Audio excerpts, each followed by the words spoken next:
তোমাকেই বলছি, তোমার বন্ধু তোমার আপন নয়, তোমার বউ তোমার আপন নয়, তোমার শ্বশুর শাশুড়ি তোমার আপন নয়। এই পৃথিবীর বুকে আপন হলো তোমার মা এবং তোমার বাবা। করোনা আসার পরে প্রমাণ করে দিয়েছে কে আপন। এক মেয়ে তার মাকে ফোন করে বলছে, মা আমার স্বামীর করোনা হয়েছে। মা বললেন, সাবধান, তার কাছে যাবি না, আমি সকালে সিএনজি পাঠিয়ে দিব, তুই টপ করে সিএনজিতে উঠে যাবি। এটার নাম দুনিয়া, এটার নাম দুনিয়া। করোনা হওয়ার পরে বন্ধুর কাছে যায় নাই, করোনা হওয়ার পরে শ্বশুর শাশুড়ির কাছে যায় নাই, করোনা হওয়ার পরে স্বামী স্ত্রীর কাছে যায় নাই, কিন্তু করোনা হওয়ার পরে এখনো ইতিহাস আছে, মা তার ছেলেকে গিয়ে চুমু খেয়েছে।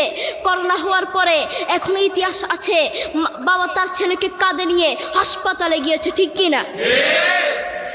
যুবক, তুমি তোমার মাকে কিচ্ছু মনে করছো না, তোমার